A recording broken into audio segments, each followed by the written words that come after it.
आज Sunday special restaurant style घरीच बेत बनवायचं ठरलं। मग काय, सर्वात आधी सगळं साहित्य काढून घेतलं आणि 1 कप मटार उकळत्या पाण्यात घालून 3 ते 4 मिनिटं शिजवून घेतलं। त्यानंतर मेथी सुद्धा स्वच्छ धुवून घेतली आणि बारीक चिरून घेतली। सोबतच एक मोठा कांदा आणि टोमॅटो सुद्धा चिरून घेतला। आता एका पॅनमध्ये 1 टेबलस्पून तेल घालून कांदा गुलाबी रंगावर परतून घेतला। यामध्येच आलं लसूण मिनिटभर परतून घेतला। त्यासोबतच टोमॅटो आणि 8 ते 10 काजू घालून टोमॅटो मऊ होईपर्यंत शिजवून घेतला। आता काही मेन्शन केलेले सुके मसाले घालून मिनिटभर परतून घेतलं। आता यामध्ये थोडं पाणी घालून झाकण ठेवून 3 ते 4 मिनिटं मंद आचेवर शिजवून घेतलं। आता हे सगळं थंड झालं की मिक्सरमधून बारीक वाटून घ्यायचं। गरज वाटते तर थोडं पाणी सुद्धा यामध्ये घालू शकता आणि याच पॅनमध्ये मेथी सुद्धा थोडी परतून घेतली, म्हणजे याचा जो कडवटपणा आहे तो कमी होईल।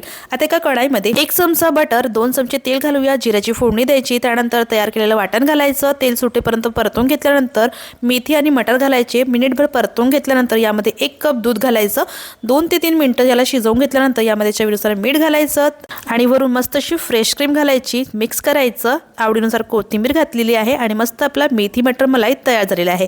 यासोबतच इथे मी फुलके सुद्धा बनवून घेतलेले आहे। तुम्ही ही भाजी मस्त अशी नान किंवा पराठ्यासोबत सुद्धा सर्व करू शकता। आता रेस्टॉरंट स्टाईल लुक देण्यासाठी इथे मी परत एकदा 1 चमचा मलाई घातलेली आहे आणि बघू शकता मस्त आपला रेस्टॉरंट स्टाईल घरच्या घरी बेत तयार झालेला आहे। तुम्ही सुद्धा ही मेथी मटर मलाई घरच्या घरी नक्की ट्राय करा आणि रेसिपी कशी वाटली कमेंटमध्ये मला नक्की सांगा। तोपर्यंत बाय बाय।